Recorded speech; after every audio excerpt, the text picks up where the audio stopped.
बिस्मिल्लाहिर्रहमानिर्रहीम। अच्छा, बहुत सारे लोग SRO 43 के हवाले से पूछ रहे थे। मुझे अभी सिर्फ एक हफ़्ता नहीं हुआ है कि मैंने एक वीडियो आपको बनाकर आपके सामने पेश की थी। गुलिस्तान न्यूज़ पर मैंने बताया, जहां प्रायोरिटी हमारी है, सबसे पहले ख़बर बताते भी हैं और बाकी भी जैसे जैसे सोशल मीडिया प्लेटफॉर्म्स पर आप ज्वाइन करते हैं साथ साथ बताते रहते हैं।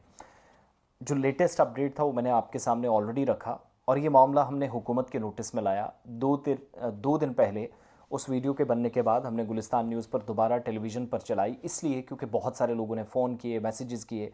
कई लोगों को लगता होगा कि मैसेजेस देखे नहीं, हमने मैसेजेस पढ़े, देखे, सबके केसेस को समझा। अनफॉर्चुनेटली मेरे नोटिस में कुछ बातें आईं 2016 और 17 के बाद। लेफ्टिनेंट गवर्नर के दायरा अख्तियार में जो चीज़ें हैं, जहाँ वज़ीर आला का कम रोल है और लेफ्टिनेंट गवर्नर का ज़्यादा है। कुछ बहनें भी हैं, कुछ बच्चियां हैं, कुछ माएँ हैं, बहुत सारी जो ख़वातीन जिनके हस्बैंड इस दुनिया से जा चुके हैं, बहुत सारी बच्चियां जिनके वालिद का साया सर से उठ गया है, वाहिद कमाने का ज़रिया था। उसके बाद कंपैशनेट अपॉइंटमेंट्स होनी चाहिए थी और हमदर्दाना बुनियादों पर जो तकर्रियाँ होती हैं। अनफॉर्चुनेटली आज 8 बरस बीत गए हैं, बहुत सारे केसेस पेंडिंग है और मैं फिर से वो बात दोहरा रहा हूँ कि सरकार इसका जवाब दे रही है मार्च के महीने में। एक तो असेंबली के अंदर कि कितने पेंडिंग केसेस है, बताया गया 928, जबकि दूसरी तरफ आप जाएंगे बाकी डिपार्टमेंट्स के अंदर, सिविल लाइन डिपार्टमेंट्स में दर्जनों केसेस हैं जो मुझे लग रहा है 1000 से इस तादाद को मुतजावज़ कर रहे हैं। हाँ, मिल्टन से रिलेटेड जो केसेस थे वो तमाम सॉर्ट आउट कर दिए गए प्रायोरिटी बेसिस पर। डिप्टी कमिश्नर्स ने देखे, GAD तक पहुँचे और फ़ौरन से मसले का हल भी किया गया। बहुत सारे लोगों को जॉब्स मिली। But when it comes to SRO 43, तो मैं सरकार के एक मिनिस्टर से भी मेरी बात हुई, वहाँ से एक और जवाब का मुझे इंतज़ार है, वो मिलेगा तो मैं दोबारा से अपडेट करूँगा। लेकिन एक जवाब के मुताबिक वही डिटेल्स वापस मुझे बताई गई कि इसके अलावा कोई पेशरफ नहीं। और चीफ सेक्रेटरी के साथ एक मीटिंग हुई है जिसमें लास्ट मीटिंग में इस मामले को डिस्कस किया गया है वज़ीर आला साहब की तरफ से।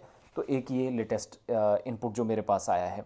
1 मार्च 2025 तक 928 केसेस, जो मैंने पहले भी बताया था, SRO 43 के तहत या रिहेबिलिटेशन असिस्टेंस स्कीम 2022 के बाद जिन केसेस का निपटारा करना था वो नहीं हुए। और 928 में से सरकार के मुताबिक 2024 में एक साल में SRO 43 के तहत जो प्रोग्रेस हुई 1116 केसेस को अप्रूव कर दिया गया, जॉब्स मिल गई, अपॉइंटमेंट लेटर्स मिल गए। सितंबर 2022 में सरकार ने Jammu Kashmir rehabilitation assistance scheme, जिसको RS 2022 आप कहते हैं, उसके तहत काम किया।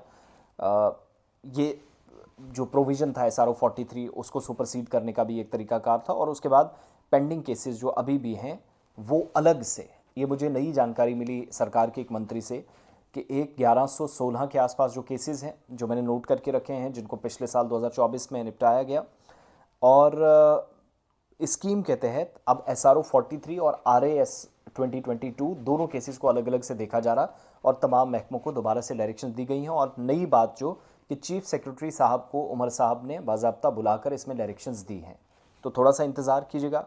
फास्ट ट्रैक बुनियादों पर डिस्पोजल करने के लिए डिपार्टमेंट्स को कह दिया गया है। अब अनफॉर्चुनेटली बहुत सारी चीज़ें जो वो नहीं हो रही हैं और इन केसेस में 345 केसेस जो हैं वो सिर्फ और सिर्फ प्रोसेस काफ़ी डिले चला। 1279 applications RAS rehabilitation assistance scheme के जो डिपार्टमेंट्स को भेज दी गई हैं इस सरकार के रिप्लाई के मुताबिक, जो ऑलरेडी मैंने आपको बताया भी था कुछ चीज़ें।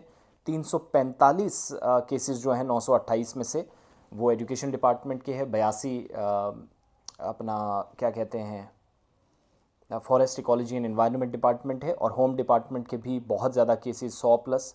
तो ये सारी सूरत हाल अब तक की है जो अथॉरिटीज़ ने हमें बताया है। रेस्ट इसके अलावा कुछ मिलेगा। हमने दोबारा उमर साहब के नोटिस में लाया, उनके दफ्तर के नोटिस में लाया, फिर एक मिनिस्टर से बात, उन्होंने कहा कि चीफ सेक्रेटरी साहब को स्पेशली बुलाकर चीफ मिनिस्टर साहब ने ये बात कही है, एक तो कैबिनेट में भी, उसके अलावा भी, कि फास्ट ट्रैक बुनियादों पर डिस्पोज ऑफ किया जाए केसेस का। अब डिस्ट्रिक्ट वाइज पेशरफ्त नहीं हो रही है, वहाँ पर डायरेक्शंस चली गई हैं। कोई अगर लेटेस्ट इनपुट वहाँ से मिलता है तो मैं ज़रूर दोबारा आपके सामने इसी तरह एक छोटा सा स्टेटमेंट रखूँगा।